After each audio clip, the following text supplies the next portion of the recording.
Hello, hi everyone. As usual, I need to test whether can you all hear me loud and clear? Okay, thank you, thank you. Okay, I'm gonna share my screen as usual. So in between when I share my screen, if there's no voices or if the screen hang, please alert me, okay? Because the moment after I share my screen, I'm unable to see the messages. Okay, so that's how Teams work so far, yeah?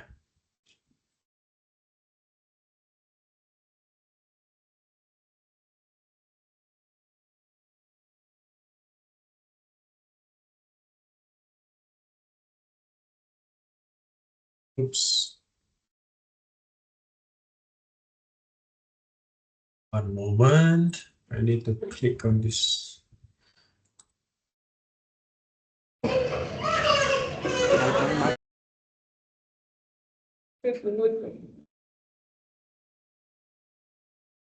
Hmm.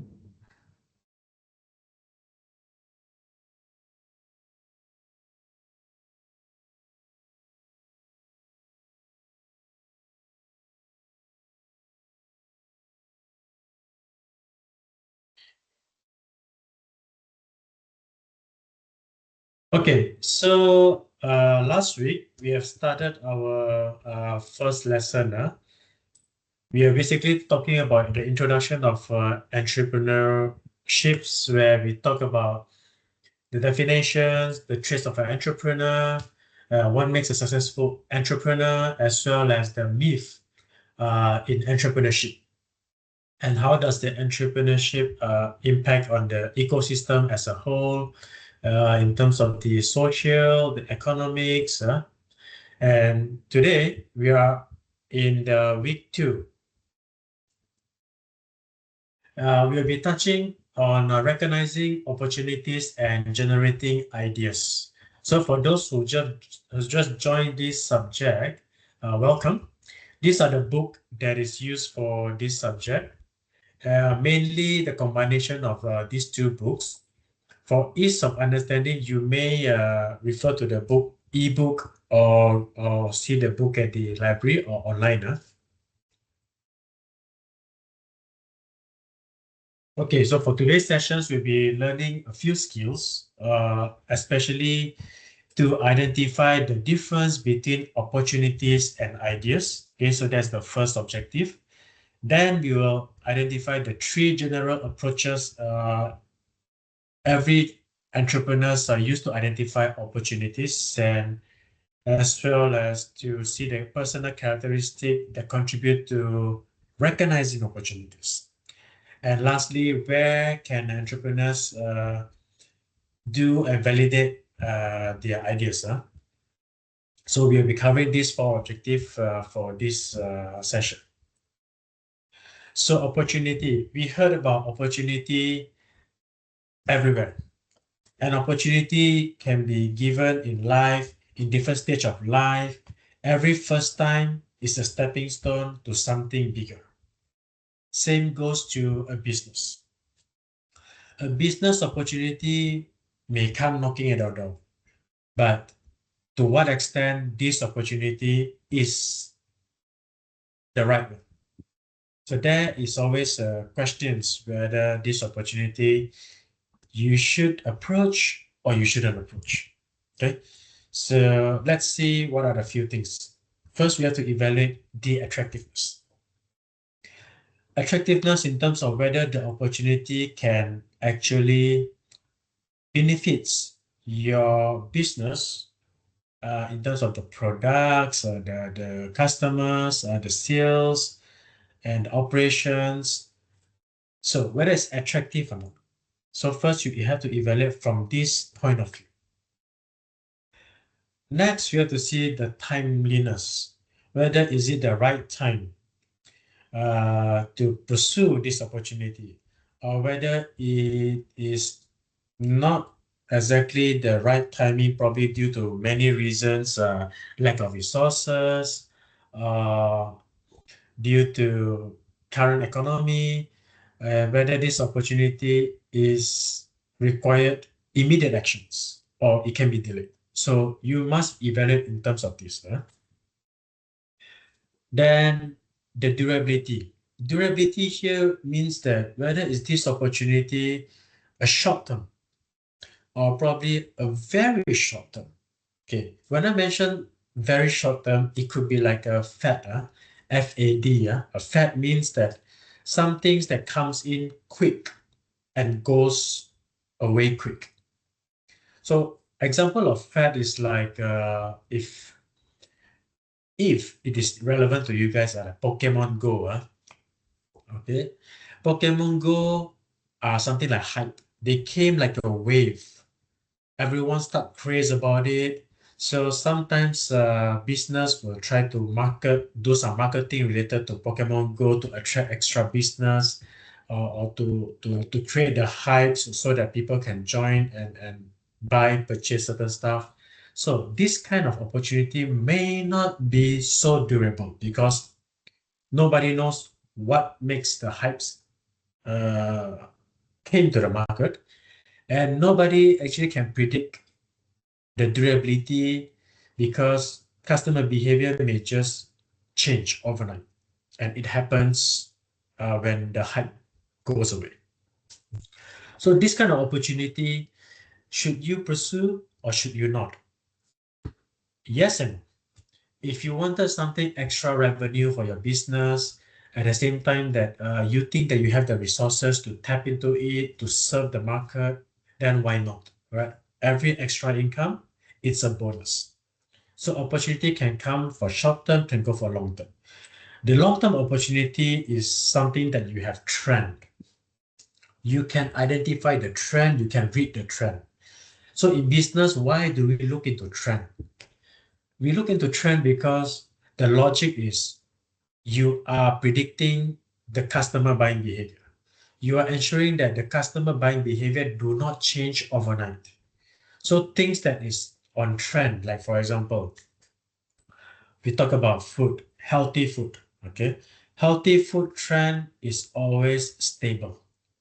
When people talk about healthy, they talk about less fried, less oily food, uh, then probably less spicy food, uh, less salt. These are very stable, very durable. Okay, so it won't go out of market overnight, meaning that the customer will not go missing overnight. So this kind of opportunity, yes, is durable. So when you have this kind of opportunity, you are not afraid. You may have to fork out some capital to do a business. It may be small, it may be big, but it's still a capital. It's your hard-earned capital. What an entrepreneur doesn't want is you are putting your money on something that you gamble and it lost overnight. So which is why they have to evaluate opportunity based on these few kind of elements. And the last one is this opportunity anchored with something that customer value? Okay. Earlier, when we talk about durable, we talk about something like Pokemon Go. It is a hype. It may not have a reason, like a trend. So what is the difference between a fad and a trend? Trend is something that is evaluated by external environment. Okay, for those who have learned about marketing, you learn about PESTEL, okay, politics, economic, social, technology, environment, or even legal. These are something that determine the trend.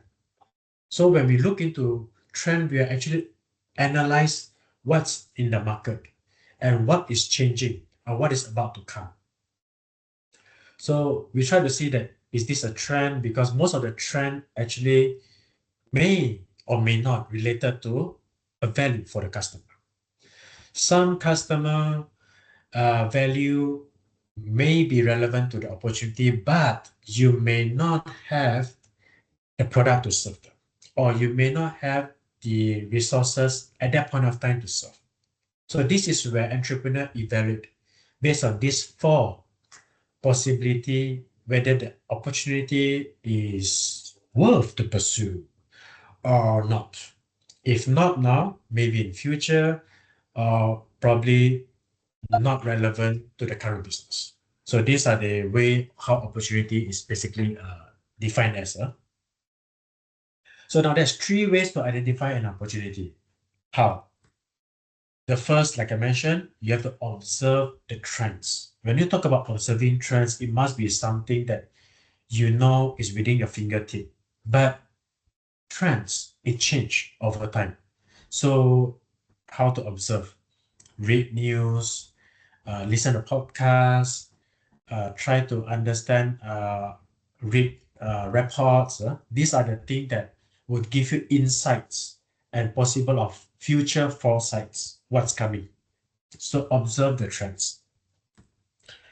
Then once you observe the trends, then you solve a problem. Meaning that you have to identify what does these trends got a link with the customer pain point, the problem. What kind of pain point that is still unsolved, and the timing to solve is now because of the trend changing, and it makes the problem become attractive. Then from there, as an entrepreneur, we have to have the heads of innovation. Heads of innovation means that you have to be creative now to find the gaps in the marketplace. So finding gaps in the marketplace means you have to identify this problem, who is currently serving or solving this problem. How many competitors are there? Who are the competitors? What are their current product? Are their current product still having room for improvement? If yes, you have that aha moment. Now you can actually improve and innovate. And that's when innovation becomes very relevant for entrepreneurs. So let's go to this diagram and understand how the flow starts from observing trends, to solving a problem, to finding gaps in marketplace. We start with economic forces, then we'll start with social forces, and we'll start with technological forces, or they call it technological advancement, or political and regulatory changes. So for entrepreneurs in this subject, they only put these forces. But in reality, you can use the pestle. It's the same, right? If you really want to use the pestle, it's political, right? P for political, E for economic, S for social, T for technology, and L for law, which is regulatory, and E, another E is environment. So these are the kind of forces that we can see to observe the trends. Now let's go one by one with example. After I walk you through this. So there's the next one is to identify the product gaps and find a new business. So this new business is basically the opportunity. Now, first trend. Over here, we'll be touching about economics. All right. So this particular, what they call that example here is for your view. I'll be sharing something more practical, so feel free to listen and take notes. So economy forces, how do we analyze as an entrepreneur? We can first analyze the economy in terms of how the economy works in totality overall, globally, and in the country that you are doing the business. So always remember, when we analyze a particular forces or external factor, we always start at global levels. Then zoom in into your individual country that you run a business. Because the global give you future insights, how things will grow. Individual country tells you what is your current customer's ability. Because if it's bad economy, then they may not have the purchase power. So that links to the second level, which is the disposable income. Disposable income means that if you have 5,000 ringgit, I'll use ringgit as an example in this lecture. 5,000 ringgit, then you have your rental. Let's say you pay 1,000 for rental.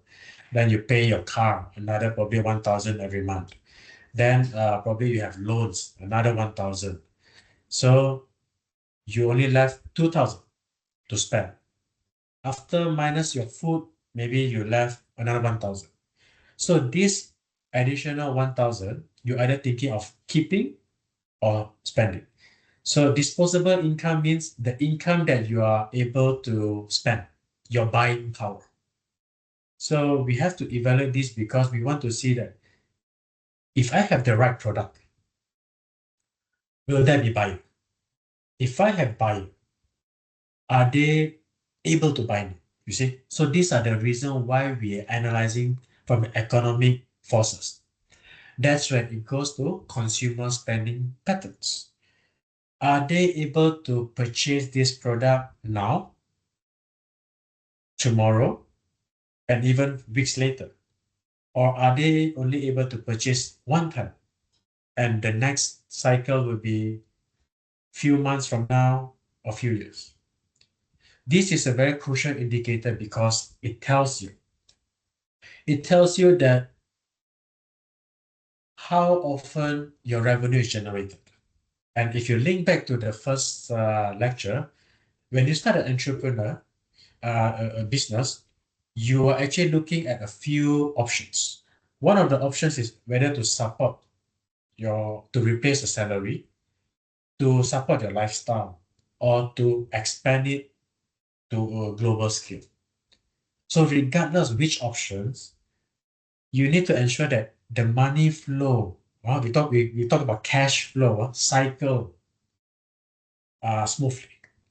Otherwise, entrepreneur will face one thing: budget tight, lack of resources, and negative deficit on the financial statement. Okay, so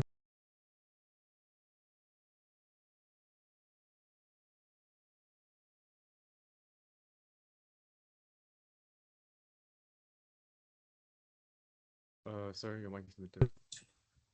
okay, all right. Thank God. Thanks for letting me know. Huh? Okay, so another tips, another bonus when it comes to economic forces is that let's say you want to charge certain price for your product, but if the economy is bad, then you have to consider that options. You have to consider giving promotions. Option one, of course, it's not so attractive because promotion means you earn less. So you may consider giving promotion if they buy more, so they can buy in bulk or they can buy together with their friends or family. Option two, you may analyze the economy then says, okay, since the economy is bad, I'm okay to accept installment payment. See, these are the reasons why we have to be flexible when it comes.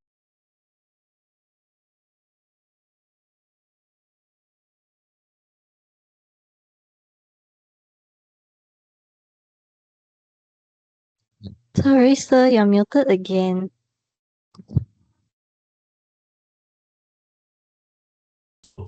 It's muted again. I'm not sure why this happens. Thank you for letting me know. It has happened quite often. Thank you. Okay, so the second option was to make sure that you charge the customer with installment. So you're giving them a convenience way to pay the product and to purchase. So when you do that, you get the business going. So entrepreneur, we have to be very flexible. We cannot be rigid. We have to be open-minded and be very humble how we can serve the customer. So that's basically entrepreneurship. Now, second forces is social trends. So social means society, yeah, in the bigger picture. So why do we need to look into the society? Because today, if I have a business, I may sell to my customer, right? My customer can buy from me because they have jobs, they have salary. But maybe 10, 20 years later, they may not think the same. They may feel that it's time to retire, then less income, and they are trends or their needs change. So they may not be my customer anymore. So why I need to identify these changes? Because if I do not, when these forces came in, that's why they call it force. When these forces came in, my business will start to experience a sharp steep down due to the changes. Or when the culture change, let's say people before COVID and after COVID, they may have a different kind of expectations. Before they may not embrace much online, but during that period of time, people have learned and they've been aware and they've been forced to engage into online ordering, online purchasing, and it has become a norm. And that kind of changes will impact the business as a whole because it changes how they think, it changes how they behave, and it changes how they design. So a real story about social changes is that during COVID, I had this business with one of the partners in the food business, right? It was selling so good because we actually goes to sell house to house because you can just apply for police approval to sell it to the customer because they can't leave their house during lockdown. And online Grabs, Food Pandas was smooth sailing. All the sales keep coming in. Orders, demand keep coming in.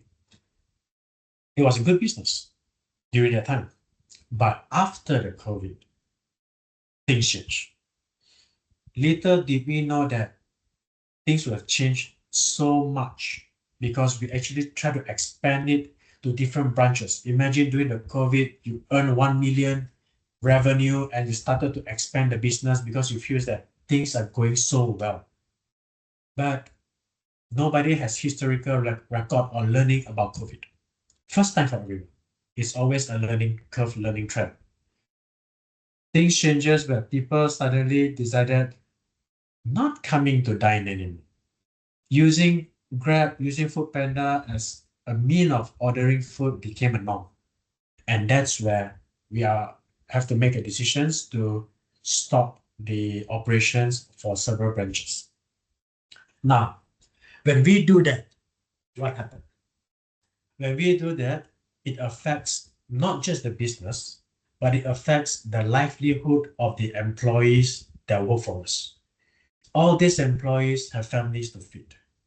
And we have no choice, but some of them have to be retrenched. And some will have to reassign a different role. And this is why if you start an entrepreneur business, if you are a solo founder, it's okay. If anything goes wrong, it's you and the business.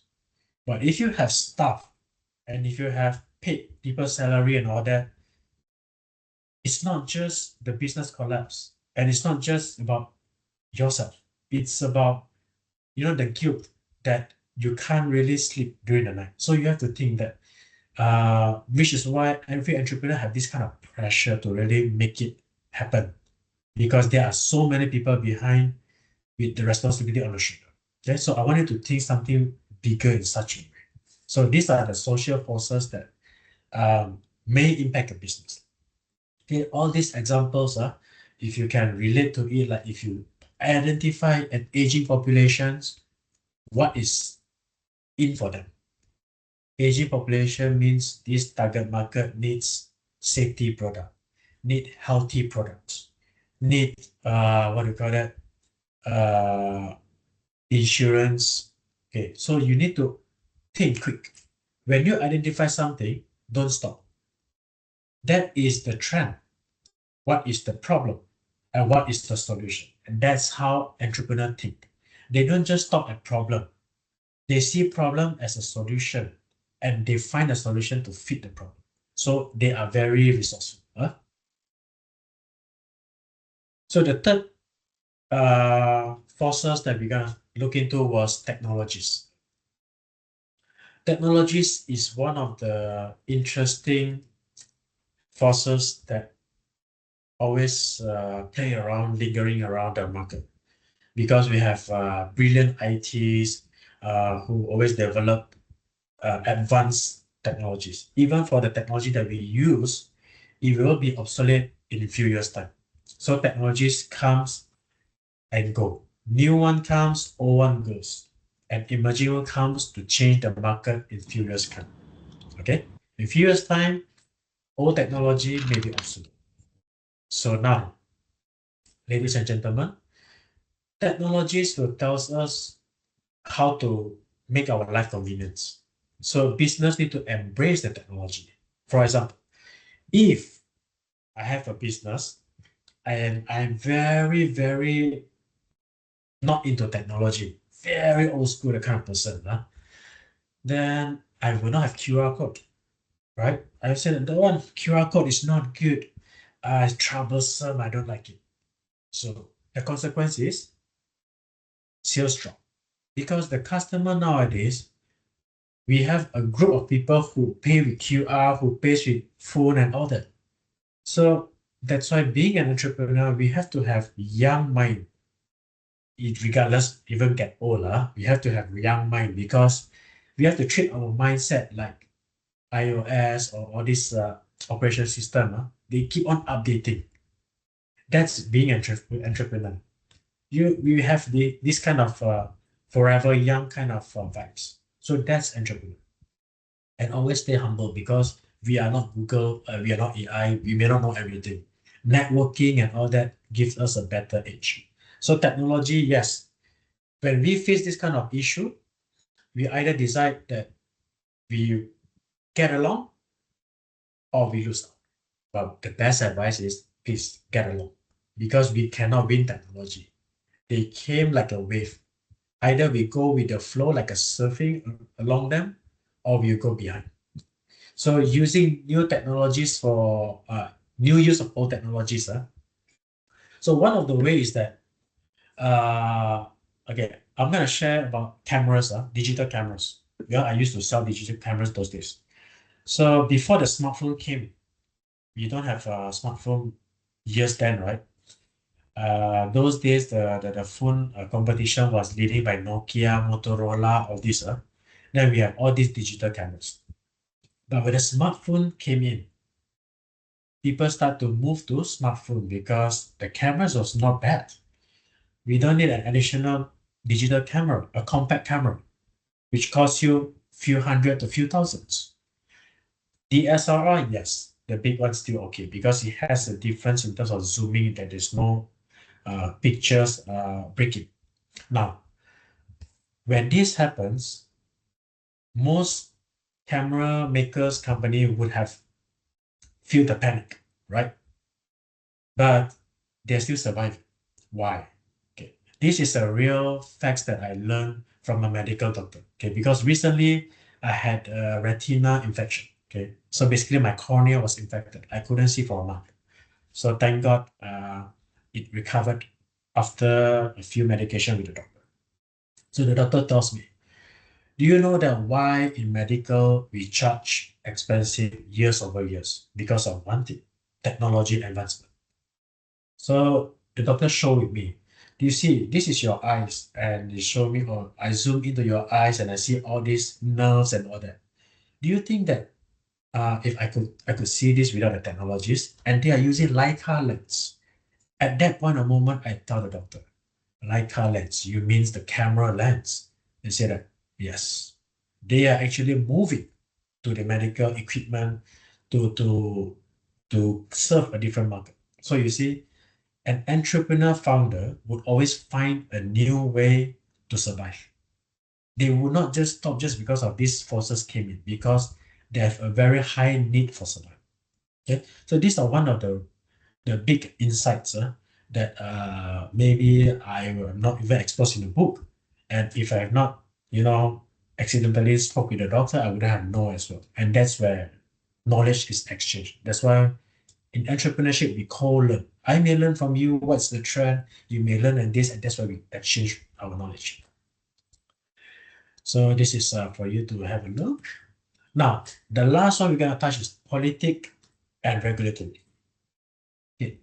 Politics will change, and regulatory will change. So if you notice that one of the example that I like to use is how Zeus Coffee at that point of time, they managed to capture this, they managed to see how the economic and the regulatory came in, especially when the Zeus brand was born. They see that economy was bad, people still love coffee, so they came out with this affordable coffee. Then things started to change and they suddenly boom from there.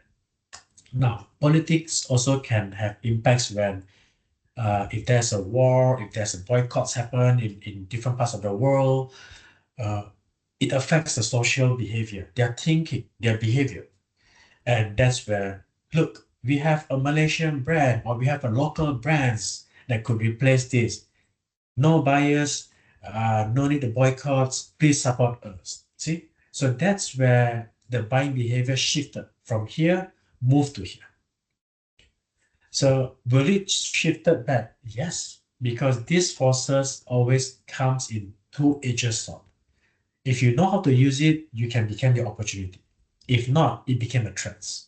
So every time when you look into these political changes, it can serve as two-edged sword.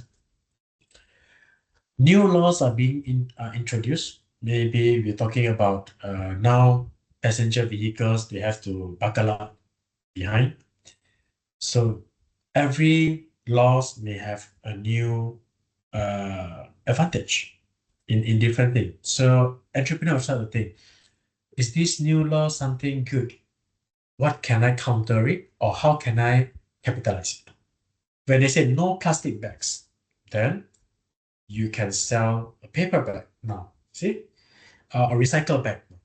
Or you can produce or make a foldable recycle bag material. See, every new law always comes with an opportunity, but it is a matter of who came to the speed to the market and how fast, how soon. It's like during COVID, people say that, oh, you have to wear masks, you have to wear goggles. Immediately, poof, weeks, everything appear on the market. See, when there's a law, when there's a political changes or environment changes, there is always a new problem which requires a new solutions. Okay.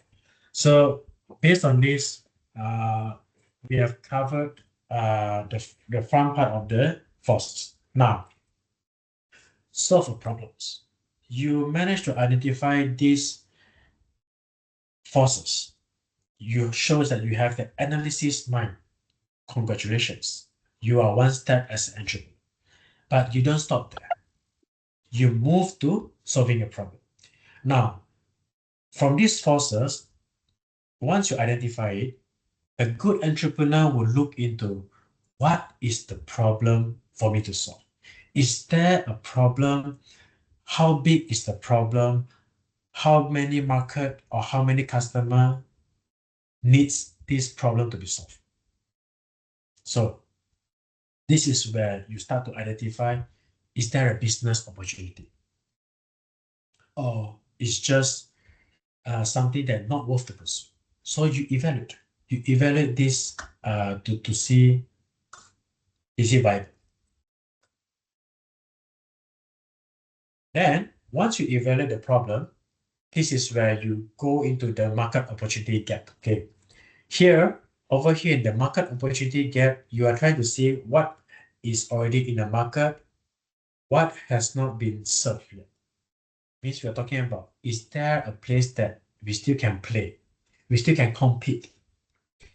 You can choose, of course, to go and compete with all the other competitors, but it is not so encouraging because you are actually competing with the many competitors who are already serving the customers and have long experience, learning curve in the market.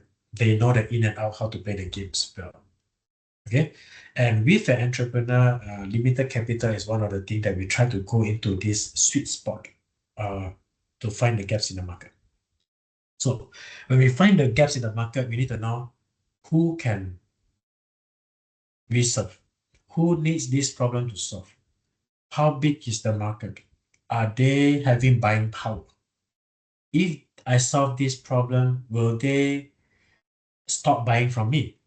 or will they keep buying from me? Okay, so every problems is where we pay money for because we pay for benefits, right? So for instance, if I buy a phone, when is the next time I'm going to buy a phone? Okay, that is something that we are talking about a phone. If I buy a shoe, okay, when is the next time I'm going to buy a shoe? So different shoe may have different benefits. Certain shoe is more medical or health benefits. Some is more for fashion benefits. So how often does the products uh, being disposed before they buy again? So we have to identify that. Is this a one-time opportunity? It means that you're going to sell one time to everyone. And once you hit 1 million, you say, all right, I'm going to stop this business. Thank you very much. Or I'm going to sell this business to someone and I'm going to venture to the next project. Yes, you can do that too. Or option two, I want to grow these babies one step at a time from evolving to this stage, like how Meta, Facebook did in their business. You can also go through that path. So there's two different paths to go through. And lastly, from here, if you identify a gap, then you come up with a new business, right? You come up with a new business product or ideas. That what are you going to offer? So which is why the first thing is always to identify the environment, the forces. Then to see that, let's say I want to offer a coffee drinks. I want to fight with Zosta because I find that maybe it's time to come up with another fusion. And I want to play within the role of healthy or mixture kind of coffee drinks. I don't know, maybe a localized flavor or something. Then I came up with something, a unique idea, and a faster register property, intellectual property to protect it. Also. So from here, I may need this kind of characteristic. I may need prior industry experience. I may need my strong cognitive thinking, analysis, and a social network to make things happen. And lastly, entrepreneur will never not have this word, creativity. That's one of the way to get innovative. So social networks, we are talking about social networks, which is whether to work with people who have strong, similar like with you or different. Okay, look at this in two different ways, benefits and disadvantage. If you work with people who have similar mindset with you, you may not have a very different angle when it looks into innovation because they may think alike like you. They are basically like your mirror. But if you work with someone with weak tie, someone who don't have, who are not really a close friend, but these are the people who you should consider to be your business partner. Because whenever you propose some new innovation, they are the devil advocates. They make critics from every angle. And as an entrepreneur, we need this. Okay? We really need this because you don't want someone who just say that, I don't want to offend you, so I just want to agree with you. Then when the business goes down, you can't do anything. And who to blame? Because you are asking someone who reflects you. So getting different heads, different perspective kind of critics is actually really good in entrepreneurship. A good business idea has to go through a tough questions to survive. So this is the critical thinking and creativity process.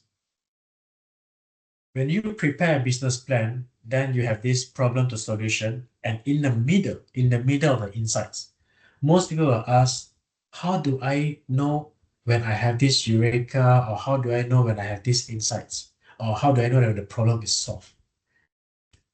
In real life, if you experience something and you say like, aha, that's it.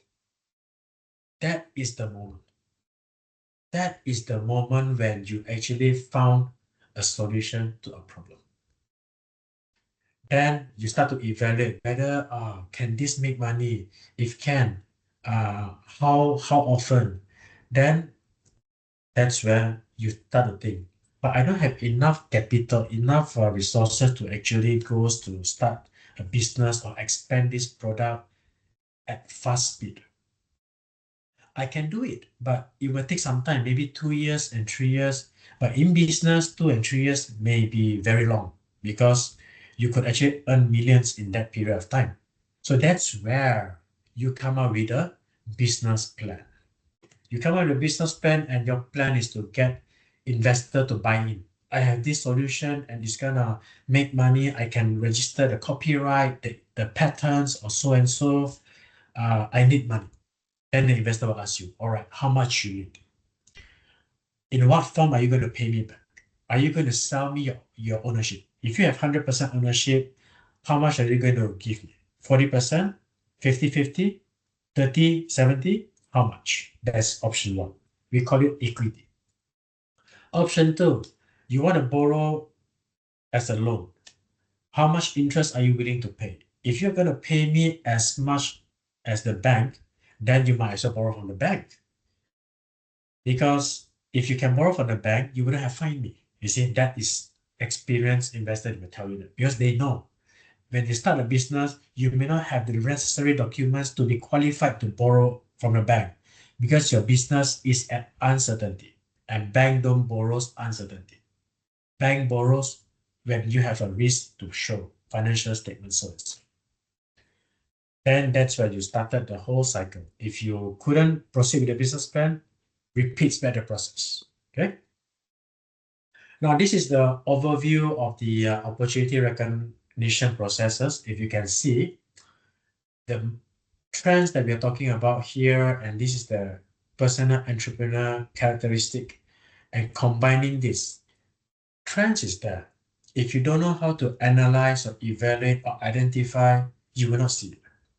But somehow somebody in the market, innovative thinking entrepreneur will take it because they don't wait. They know opportunities are cited, they either tap it or somebody will. So which is why you need to have a very charisma, characteristic entrepreneur to have to identify that. Then you get your gaps, then you come up with a new product. Entrepreneur always propose a new product. A new product means it doesn't have to be completely new. Okay, when we talk about new, it can be newness in innovation. Newness in flavors, newness in packaging, newness in design, anything that give or fit into the flavor or the taste of the customer is something new. So this is venture opportunity theory, and this is social cognition theory. Okay, you may do some self-reading about this as well, which you can integrate in your writing of your reports. Now, what is the technique for generating ideas? Okay, we have 3 techniques: brainstorm, focus, and research. When you do brainstorm, don't stop. Let everyone talk. The more they talk, the better. Don't critique ideas. Ideas should be free flow. Once the idea are free flow, then only with critics. So that's why they call it brainstorm. Just let it come like a storm. You can't stop any storm. Brainstorm ideas, let it keep flowing. Then only you start to evaluate which one is better, which one is viable. Have a separate sessions between brainstorm and evaluating the ideas.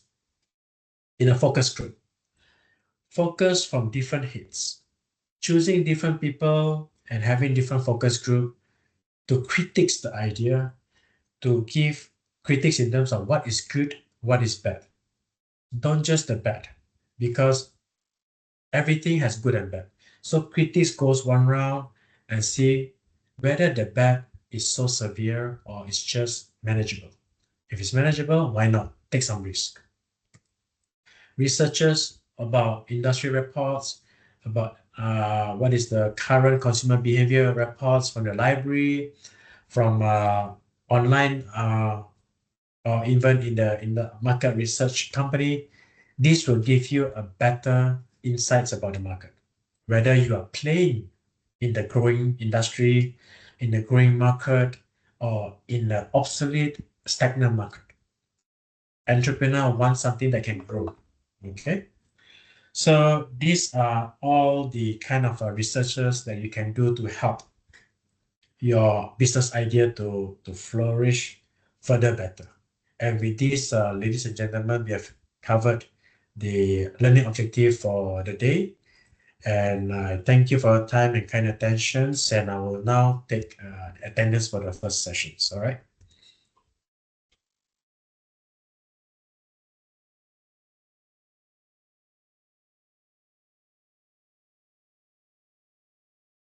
Okay. Now please take your attendance. So once you have taken your attendance, you can take your break. Okay, we'll come back at 7. We'll have our guest speaker joining us at 7. So do remember to come back at 7.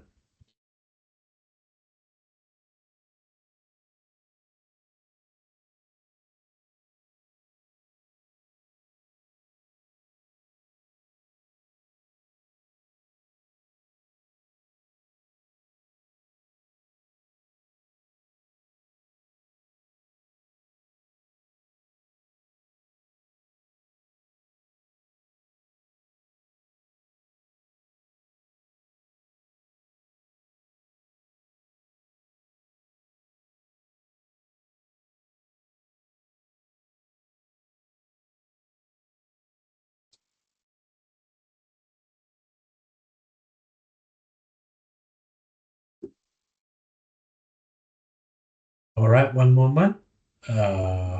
Let me stop my camera. Sorry, sir. Can I see the code again?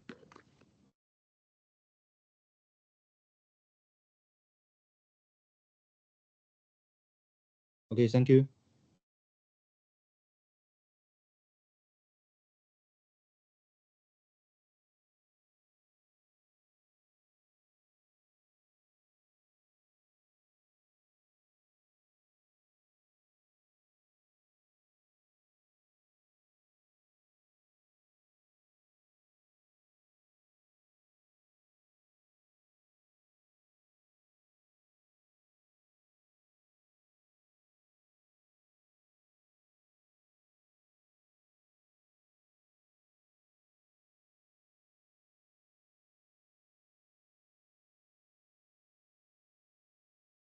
Okay, I'll be back at 7. I'll leave the code here. For those who missed this, then I cannot help anymore. So please take your attendance while the code is still here.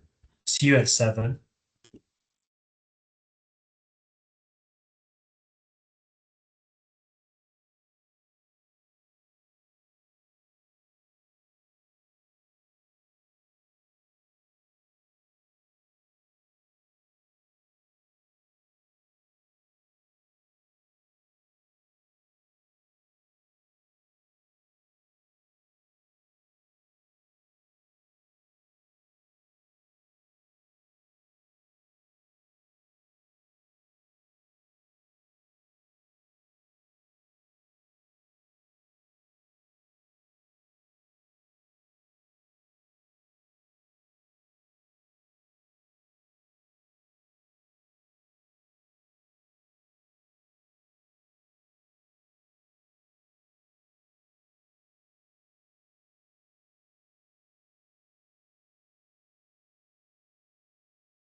Okay, welcome back everyone. I think we should have our guest speaker here shortly.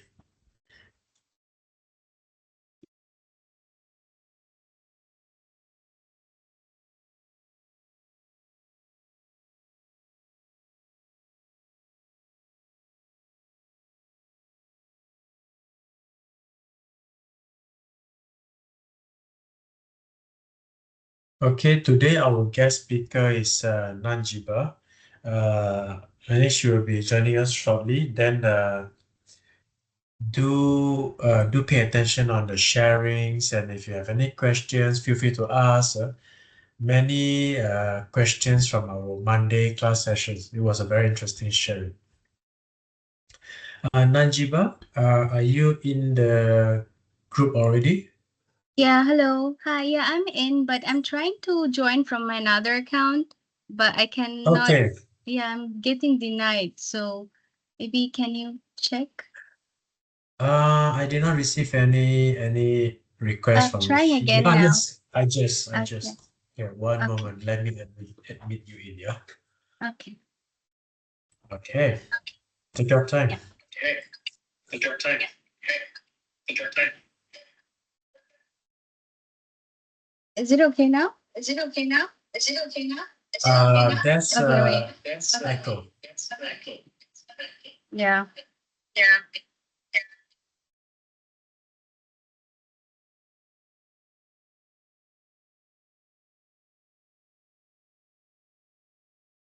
I think now okay, right?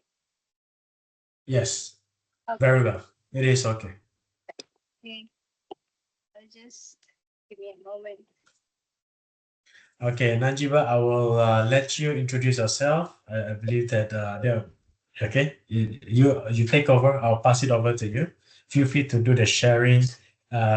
We have here about 400 plus students who are eagerly to know who are our guest speaker today. Over to you, Nanjiba.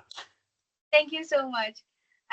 This class is bigger than the previous one, so I'm quite excited at the same time, quite nervous, but I think it's gonna be fine. Thank you so much for having me here today. I'm Nanjiba Morshid, and I'm from, let me share my screen first.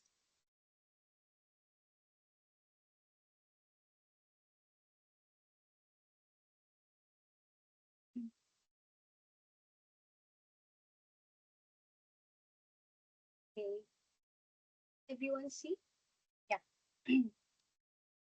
Okay, so I'm Nanjiba Morshid, and I am from, wait, I think there is a little bit of issue.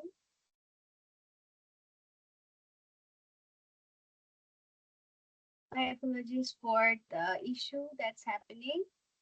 Okay. So I'm Nanjiba, and I'm the founder and the CEO of Morshid Care. Morshid Care is basically a holistic brand, and it focuses primarily on scalp care. So the product I started with was Morshid Care Signature Oil that helps with hair growth, scalp care, dandruff, and over the time, one thing that I improved was pregnancy friendly. So the products you see in the market usually those are not very good for pregnant women or breastfeeding women because of some. Uh, I'm pretty sure everyone here uses essential oil, which is not good for women body. So there is something I do differently. But today we're not going to be talking about what my product is about. We will be talking about how I started, what's happening, and all of that. So I am from Bangladesh. I come from a very small town called Jashore, and I was born and raised there. And eventually, I moved to Malaysia, and I am actually a student in Taylor's University from School of Bioscience, and I'm still a student. I just finished my internship. I'm graduating in July, so I think still can consider a student, right? So, yep. And today I will be your guest speaker. So thank you for having me here. And I'm really sorry for the technical issue that I'm having right now. So how did Murshid Care start? So it started from a very young age, I would say. As you can see, the reason why I put my photos here is that I'm very brown. Okay, I'm very dark skinned. So And even though in Bangladesh, we have 80% dark skinned people, but we still have the tendency of finding lighter skin tone people prettier. And my mom is someone who is very light skin tone. And I'm very dark, like my dad. And my brother is someone who is light skin tone. So growing up, I always used to hear this that, oh, she's not pretty like her mom because she doesn't have light skin. And maybe that brother should have had her skin tone. So at that time, yes, it used to hurt a lot, a lot. And then I think I was in fifth or sixth grade. No, in 2012, I was in seventh grade. Yeah. And that's when I learned that I started coming close to biology, and that then I started realizing that, there is a subject that you can study, and you can be, you can have your own brand. So initially, I wanted to come up with a product that's going to make me lighter skin tone, but it didn't go that way, and that's not what I want anymore. So that's how it started, and now I love my skin tone. If there is anyone who feels that way, just I think over the time you start loving yourself. And then fast forward to 2014, I actually was diagnosed with some neurological and nerve related issues. I used to hallucinate a lot, and that kept on going for about 5 to 6 years. And as I come from a very small town, I was taken to different type of, those religious people and do this and that. For the first 2 years, I was just doing that. I wasn't diagnosed properly in the first 2 years. And then my parents realized that, it's not about ghost or jinn or whatever we believe. It's not that. She's just mentally, because I was a very studious person growing up, and I think I took it too harsh on me, and yeah, I just started messing up. My brain started messing up, and yeah, I was going through what I was going through. So I had to drop 2 years from my life, and at that moment, yes, I used to be very insecure. Meeting my friends, oh, I'm not like you don't you don't blend in. You just feel like you are not one of them, and that's how I used to feel. I used to feel that I'm just dumb. But I think that was one of the best decisions I have taken, because if I didn't take those 2 years off, and then after that, I again took another year off to understand what I want to do. And that's when COVID also hit. So I maybe would not be in Taylor's if COVID wasn't there. So thanks to COVID for that. I came to Taylor's, and initially I was a pharmacy student, but I found out that as an international student, you cannot be a registered pharmacist in Malaysia. And my brother was also coming here, and for my dad, for paying for two and sending me to UK or Australia, that would be too much. So I just changed my degree. I just took biomedical science, and no complaint anymore. I love it. And so yeah, I started biomedical science in 2021, and I started having, how the brand started was, I actually started having hair loss. And I was going to different salons, and I was spending thousands. Nothing was working out. So in 2022, I started formulating my oil, and I was giving it to my friends. Just try it out, see how. It was going really well. So I talked to my brother. I'm not sure if you can see the screen actually. I'm really sorry about it, but I can share my slides later.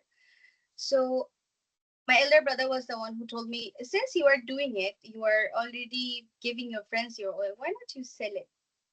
And then same thing my younger brother said. So yeah, after that call, I decided that, okay, you know what, I'm just going to do it. And at that time, I was actually doing part-time in a company, and I saved up around like 700, but I started with 500 ringgit.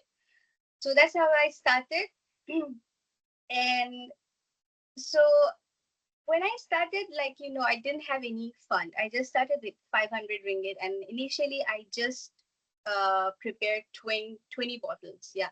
And it sold out within a week because people were already taking from me before that. So I had the idea. And when I was from 2022 until 2023, I was doing different courses on Ayurveda and Chinese medicine. I was formulating, I was testing by my friends, and the SSN happened in 2024. So it took some time, and what I did was I actually solved the problem that I turned into a business. There was the other solutions actually. Like I said, I went to different salons and all. I've spent thousands, and I got alopecia actually, and it wasn't nothing was helping me. And they were suggesting me minoxidil, and they who use minoxidil, they know it makes it worse. So I saw a real problem. I just wanted to solve that. And over the time, I also learned that pregnant women, they also face issues when they're pregnant or after giving birth, they can't use certain products. So I started working on that. So I just kept learning throughout the journey. I think what I did was I learned and I built. I just didn't build and I thought, okay, this is it. I will just keep selling it. I changed a lot over that time actually for my brand. Let me know if I'm going too fast, okay? I think sometimes I talk too fast. So you can just let me know. And this is actually the making process. I actually started from my home. I had a spare room and I started making in my that spare room like this. I put this video for you to see. So yeah, I think that will give you an idea. So then what happened after I started my business? I actually, give me a minute. Really sorry for the issue. Okay. So the achievements, what Morshed Care actually brought me. So I joined the InnoFest 2023 from BISPOT, and BISPOT has been my biggest rock, I would say, because without that, I wouldn't get the exposure I get on campus and even outside now. I only got it because I really believe that BISPOT helped me a lot. So BISPOT actually pushed me to go for the InnoFest 2023, and I actually got the Golden Award for Best Market Driven Project. After that, in 2023, again, I joined KL International Beauty Week. I was also invited as a panelist at National Biomedical Science Gathering in 2024. And also, fun fact, this is my second time joining Taylor's University Understanding Entrepreneurialism module as a guest speaker. I have done it before in 2024. And at that time, I was actually a student. I was actually taking the module. So that was a very fun experience too, while being a student, you know, giving speech or whatever you want to call this. And this is my second time. And in 2024, I was also selected Camp of Leaders. So Camp of Leaders are them who are, let's say you build something and Tailors and BISPOT, if they see that, yes, it has a market and you will do great in future, they will assign you with experienced personnel on that field. So I was assigned with Mr. Faisal, who is the co-founder of Panamera. He's still my mentor. And I was also an exhibitor of my product at Taylor's Corporate Night. And I was also featured on Taylor's main Instagram page and also their blog page as the Taylor's for International Women's Day in 2024. And last year I was invited at University of Malaya as a guest speaker on SDG 4 and 7. And also last year, I showcased Morshed Care for University Malaya Health and Research Carnival. And as well as I did a workshop for Taylor's University Student Recruitment Agency 2025 last year. That was a big one. That was around 90 people. So yeah, that was a fun experience as well, hands-on. So that has been my achievements, but all of these that you're seeing is not, it doesn't come very easy to you. You have to, yeah, nothing comes easy. So this was actually my, these, like you can see that this was how I was feeling. So initially the issue that I faced was formulation, because when I was doing it myself, I was just home based. I wasn't actually planning to, and it started working. But then when you want to sell it, there will be questions about the credibility. So how did you do it and all of that? And also, so that's one of the issues I faced. And also there was lack of resources and access, because as a small business owner, initially I didn't even register my business. So ordering product from overseas, that was one issue I faced, and there was lack of guidance as well. Because yes, I come from a very business oriented family, but no one is in this field, so this is very new for everyone. And I got a lot of fake promises. This is something I really wanna focus on, and I would really like for all of you to take note on. There will be people who are really bigger than you. I'll just put it very straight words like that. They're bigger than you in terms of experience, but they will see something in you and they will try to steal your idea. Okay, that happened with me, and the person who did that was someone very close to me, someone I really trusted.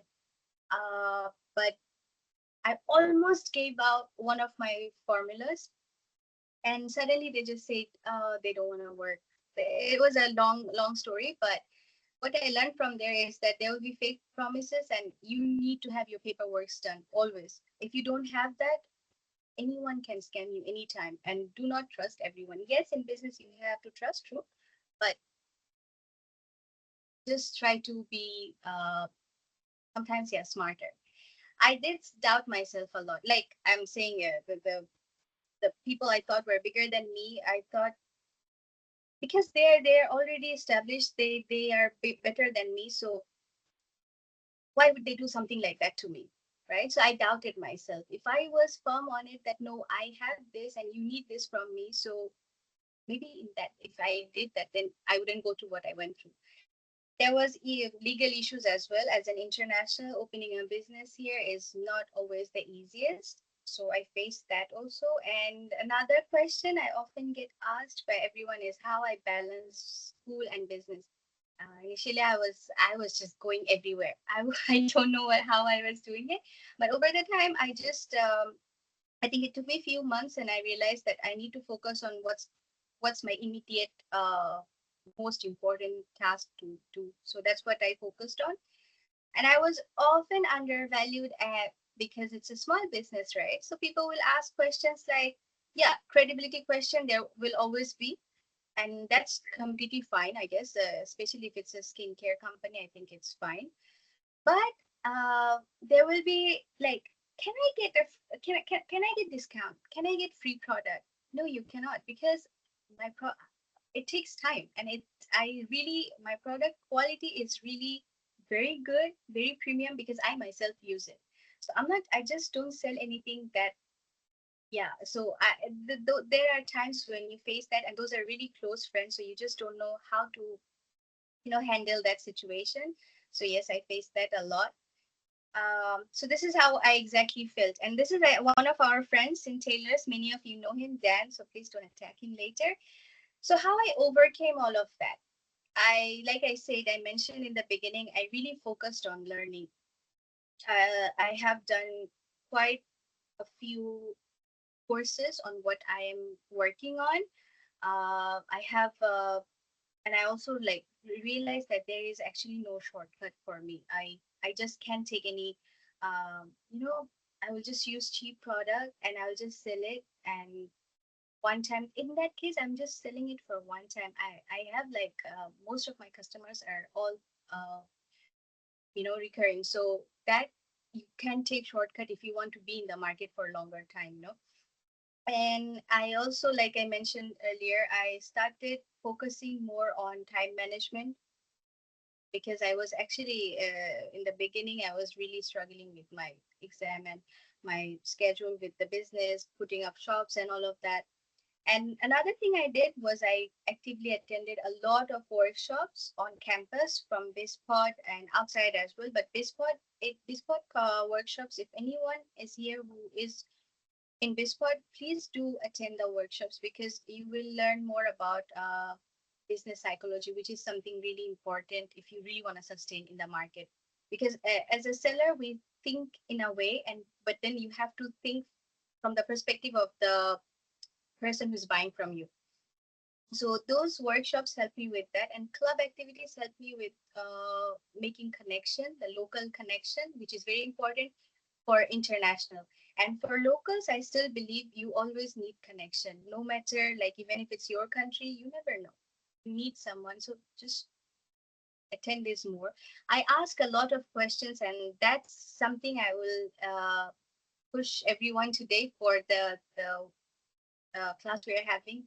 If you have any question, please do not think that it's a dumb question, so I shouldn't ask any question, because I used to feel that in the beginning, and I think I have missed out on so many informations that I could have gotten, and I regret that.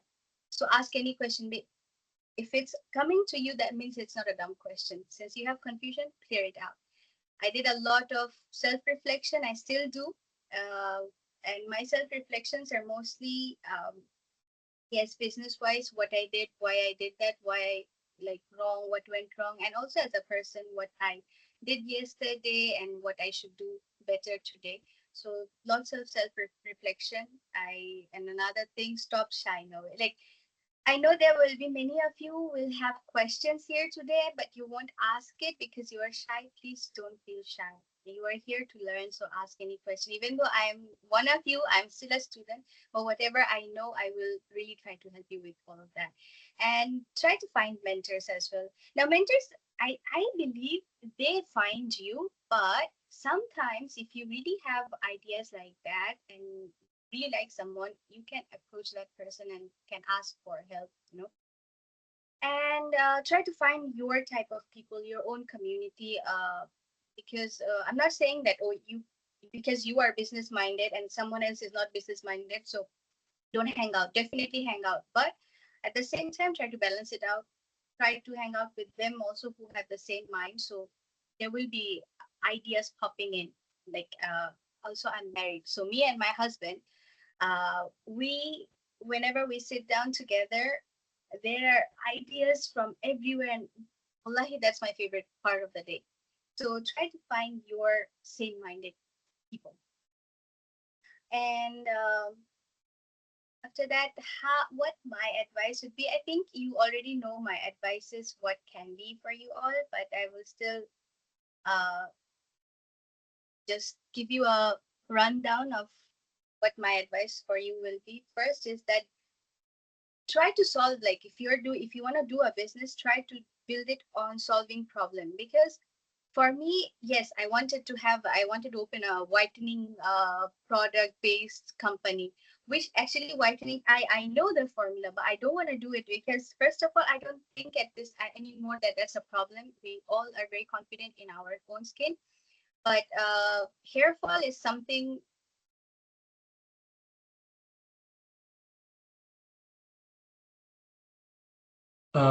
Sorry, Nanjiba. I think for some technical reasons you are muted. I don't know why it happens lately. Yeah.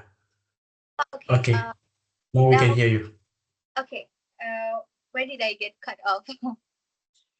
Probably for the last, let's say 10 seconds.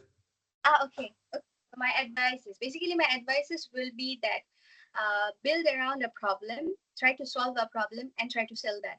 Because when you are solving a problem and you yourself is facing that problem, you have attachment to it. You know how you felt at that moment, so you have a story. Like I have a story why I started this brand. So I would say, yeah, build around a problem, but then, yeah, if you have a hobby or passion, for sure, you can go with that as well. And start small. Don't just, I know there are so many, my friends also, they always say this. I think I will start 2 years later, which was me too. When my brother told me that, why not start now? I was like, no, I can't do it now. I don't have money, da da da da da. And there is this whole thing that market research. Yes, do market research, but once you are in the market, before you enter the market, if you want to do the research, you will see. I started with 500, but if I actually did the market research back then, I would say I need 500K, and I don't have that. So I would not start it. So don't think so much from the get-go. Start it and eventually learn and build. And also finding your own community. Like I said, this is really important. At least for me, it was important. I'm not sure if that's because I'm an international. Even in Bangladesh, I actually try to keep my own community and choose long-term growth over shortcuts. So I will give one example what I am doing right now, and why it's important. I know if I want to sustain in the market, I need to keep evolving my product, right? So I need to come up with something new. And the beauty industry is just going like that, and every industry these days, especially after AI came. So try to emphasize on learning more. So what I'm doing is I'm going for masters on cosmetic science. So whichever field you are in, please try to learn more about that. And if you want to stay in the market, there is no shortcut, honestly. And take opportunity. And by that I don't mean you have to take it all, but you will realize that there will be some opportunities that you can tell, like you can sense that, this will be on the longer run, it's going to be good for me.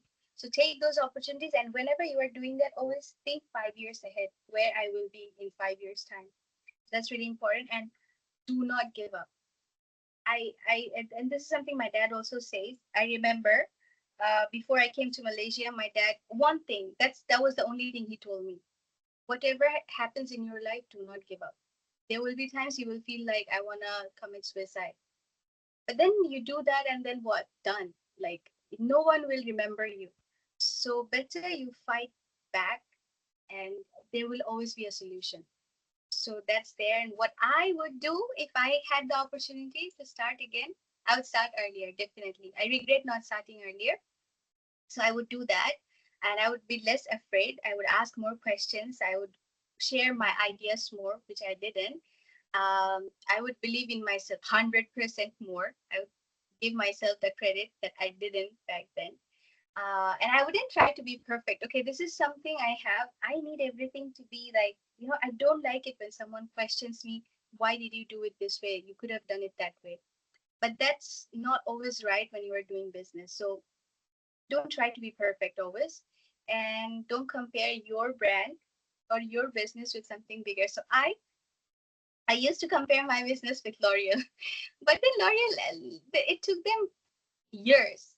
I like when I started within 6 months, I was like, why can't I still be in Sephora or Watson? But girl, you just started. I need the fund. I need so many things. So yeah, I used to compare myself, and now after it's been almost 2.5 years, I sort of have stopped doing it. I'm trying to find out how I can be better. So wherever I want to see myself, I will see myself. So it's, for me, I think it's all about learning and focusing more on improving yourself. So that's all for me today. And yeah, if I think there will be one question, your takeaway. Just stop saying this thing, I can do it, because everyone can do everything. If me coming from a small town, fighting all those, because honestly, when I was sick, I was actually about to die. And I was told, coming from a small town, I was told I should get married. I should not study. I shouldn't do anything. And I really take a lot of pride in that I could overcome that. So if I can do it, you can too. So please don't say I can't do it. So that's all for me. You can follow me on wherever you want to follow me. And if you have any question that you don't want to ask here now, because I got a lot of questions from the last class, actually, after I finished the class, you can do that as well. But I would really appreciate if you can ask questions here, because I'm pretty sure there are other people who are shyer than you. So it would be beneficial for them. And one more thing, I will really appreciate if you can scan this QR code and give us feedback. So for the next classes, we can do better. And don't know, my brother does this thing. If he is in, I don't think he's in the class, but if he's in the class and he's doing these feedbacks, he will leave some really silly comments like lose some weight, talk slower. So please don't leave those. Leave something really constructive that we can learn from. Okay. And if you fill up the form, I will give you a free scalp screening. I'm mostly on campus on Mondays or Tuesdays. So yeah, there is a question.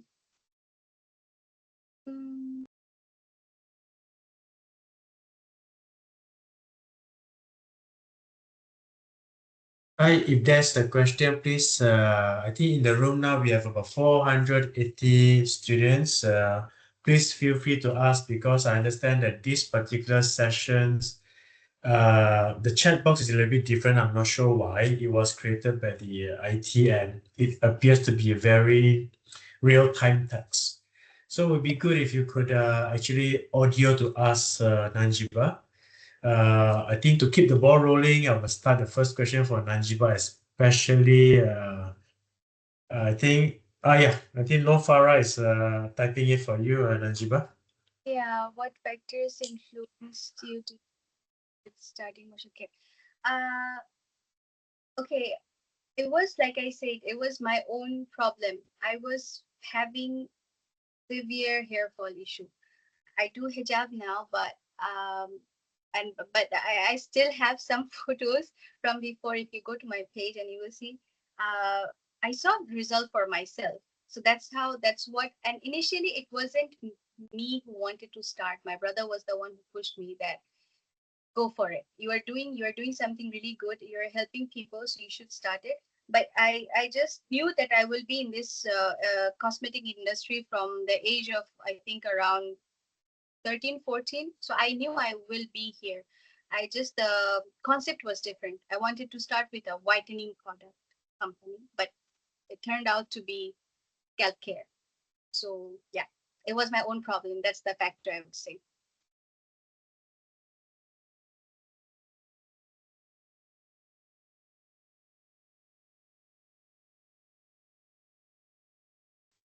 I think while we're waiting for the question coming in, I would like to ask something interesting. Knowing that you are not from a business background program, studying bioscience, is it?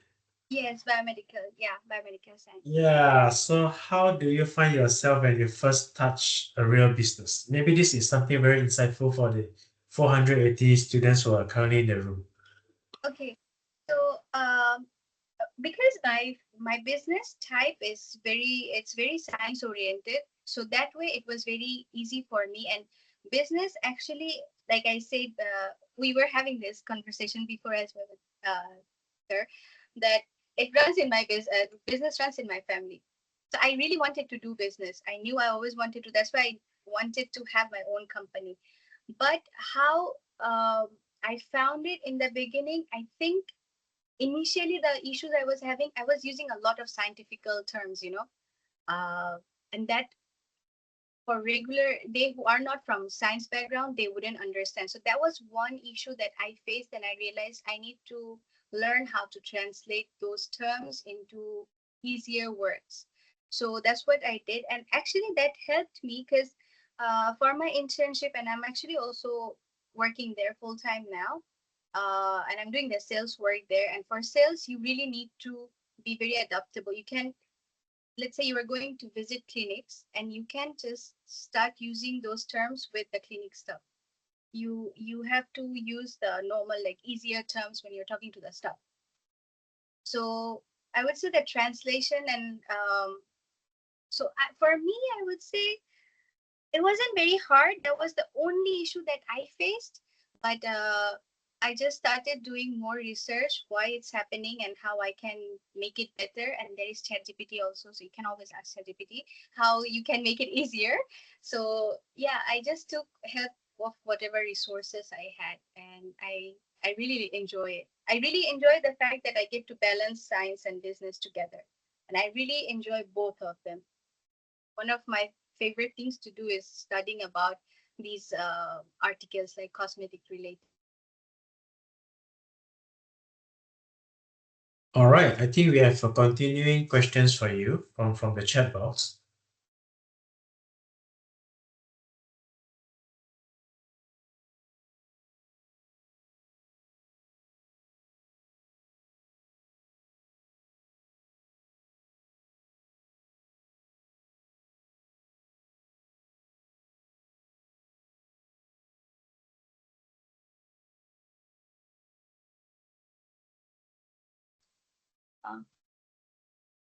Okay.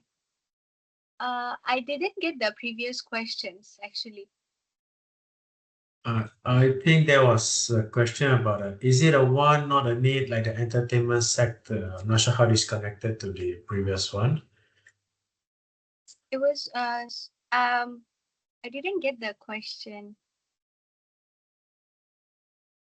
But there is And one person. another question coming in, which is if money was not an issue throughout your journey, which part? Yeah, I think because of I'm not sure why there's a real time thing setting by the IT. I need to get this fixed. There's a follow-up question. Made the potential risk feel manageable enough for you to move forward with the business? When I actually started seeing results, because I actually have, okay, inside information. I was able to pay for my tuition fee as well. And I was able to do that from what I was like, from my product selling. So I did sell a lot over within 1 year. My profit was quite a lot. So I think the potential risk feel what was made the potential. Made the potential. I think it was the confidence for me, seeing the feedback that it was working for everyone. I have had customers who came to me with bald, like patch here, and they were using minoxidil, and their scalp was getting dry. That's one issue with the minoxidil. And then they started using my product, and within like 5 months, yeah, his hair was back. So I have the photo as well. So I think seeing the positive feedback is what gave me made it manageable for me, that I can keep going. It's okay. I can make it. I can do it. There was one question about money was an issue. Which part would you focus on to achieving your goals? If money was not, I would still go for it. I'll still go for it. So, okay, I need a lot of money to actually make it very big. Yes, true.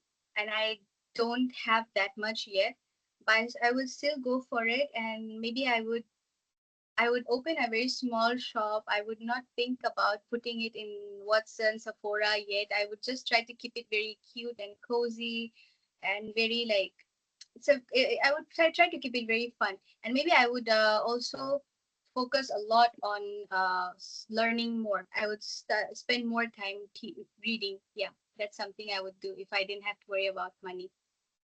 I wouldn't work. I would just read a lot. Yeah.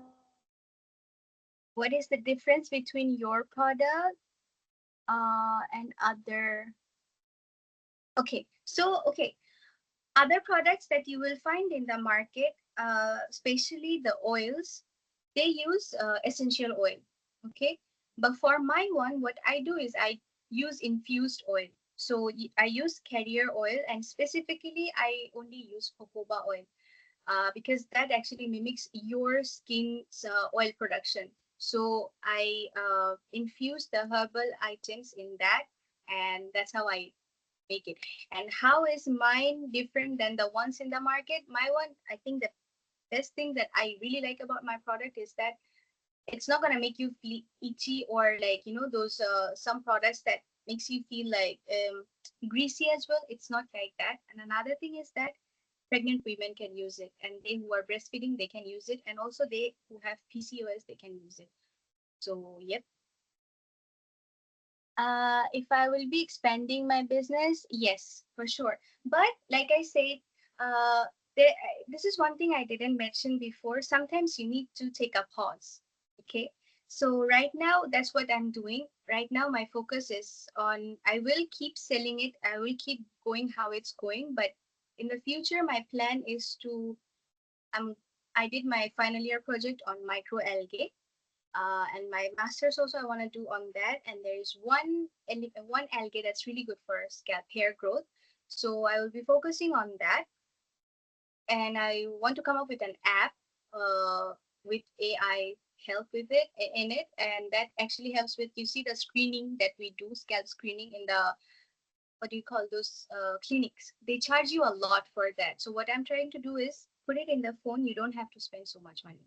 So I will be expanding, yes, but I I believe I need to learn more. I need to make a better community to build my business even more. So for now, my focus is on that mostly. Yeah.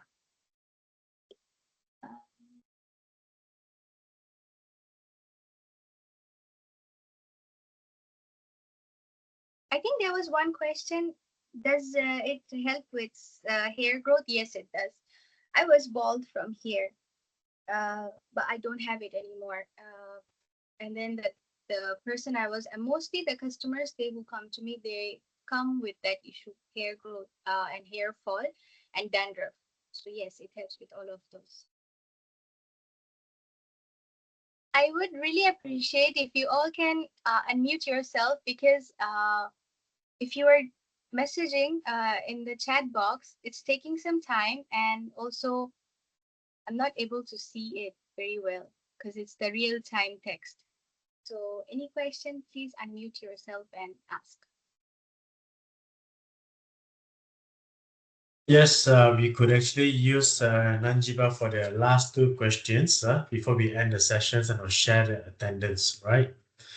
So, Nanjiba, probably what would be one of the biggest hurdle? Yeah, I think you have a questions coming in for you. I'll be sharing the attendance soon. Well, let me share the attendance with many of the students because there's prayers coming. So let's wait for the questions while I share my screen with the students. Yeah, sure.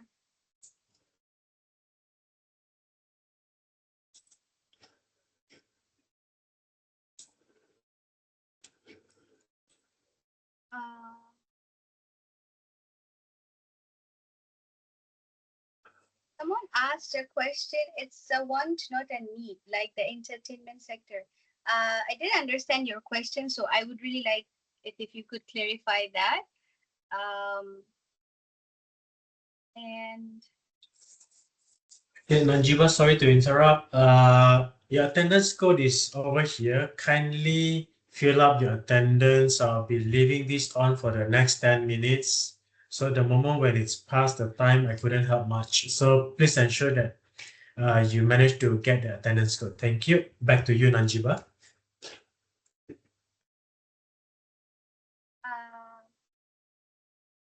I think someone asked for LinkedIn. I will share the screen once you are all done with your attendance again.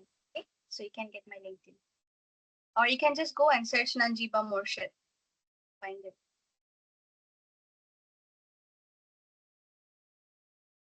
I have a question. Sure. What's one of the main strategies or like skills you used like to boost your business? Okay. When I started, my strategy was just doing okay. It depends from business to business. Okay, so I will be talking for my business. What I did, I started pitching. There was one question someone asked if I did pitch. Yes, I did, and I got. So I started pitching on campus, off campus, both, but mostly yes, on campus one helped me a lot. Since you were a student, you have a big group of friends. So you will actually get a lot out of your friend circle, your mentors, your lecturers. So that's one strategy that I used. I started sharing more about it. I started sponsoring some campus-based events for the clubs. Other than that, I started doing booth on campus. I I don't do now because I'm not mostly on campus, but yes, I do booths on campus. And outside, how I did was, again, I did booths. Even for AI, for computer science, if you're from computer science, you can still do, physical booths, because that always helps a lot, in my opinion. I really like those. So for me, I actually used both online, offline strategies, but I think I personally prefer offline more, because my one is like very hands-on, service-based, and very hands-on, like problem solving. So I really need to see the person I'm working with, what your problem is, what you are facing at this moment, and how I can solve that. So yeah, my strategies has been mostly offline booths, and then events, competitions. Yes, competitions are some other things that I have done a lot, and I really love going for those competitions. So yeah. All right, thank you.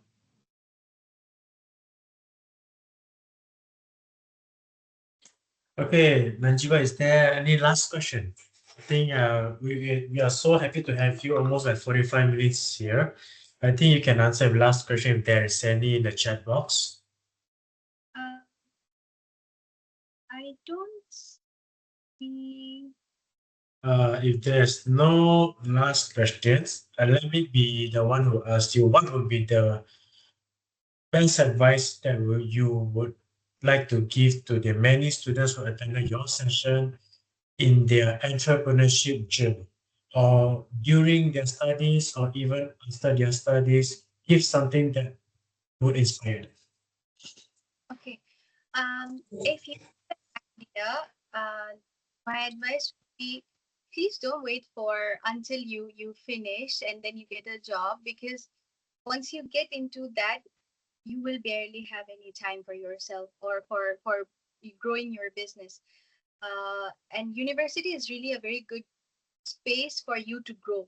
You already have, let's just put my me here. So today there are 400 students. I got exposure in front of 400 students. Yesterday, day before yesterday, there was like around 250.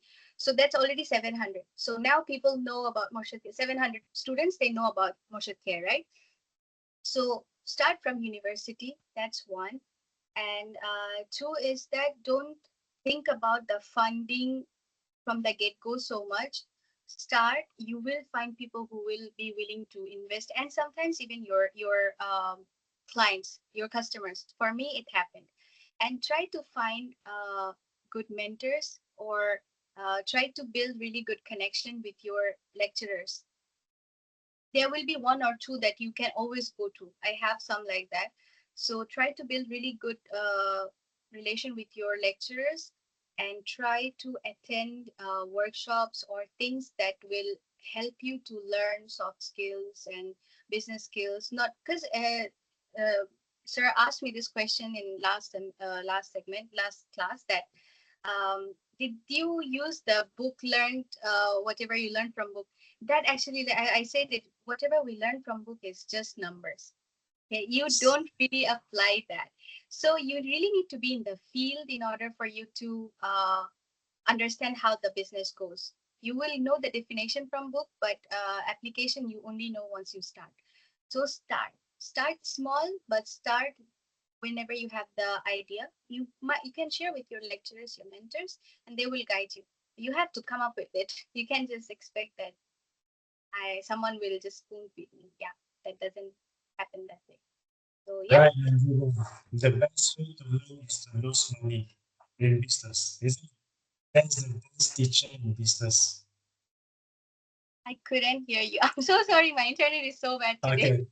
The best way to learn in business is actually through mistakes that we make in decision making and all that. It's Yes. real losing money, you learn better than reading, right? Yeah. Yeah. Correct. You have to do it. You have to be there in order for you to know what's gonna happen next. So yeah, take the lead. Yeah. All right, Nanjiba, I think I will stop the code for the attendance now, and I'll stop sharing my screen in case you want to share your LinkedIn to the participants before you leave for the sessions. Please do. Yeah. Sure. I'll do that.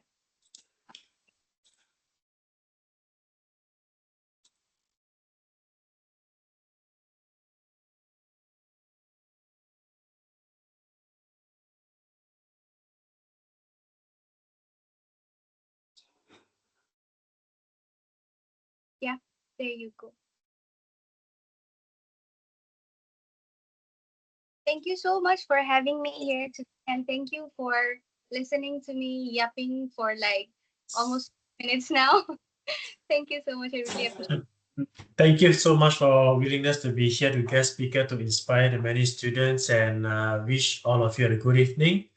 And Nanjiba, see you when I see you again. Yeah, hopefully. And best wishes to you. Thank you so much, sir. Thank you. If you don't mind, can I take a photo with everyone before we close? Yes, please, yes, please. We can take a group photo. Can. Thank you so much. Can we turn on our cameras? It's fine. Okay. I'm Yeah, on. for those who can turn on the camera, if your camera ready, please feel free. This is a photo sessions with Nanjiba, a guest speaker. For those who can't, it's okay, you are excused.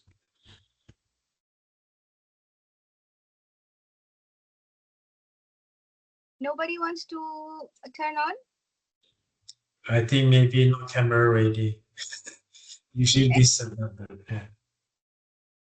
It's okay. I will just take one still. Okay, so sir and I take it. No worries. Okay, all right.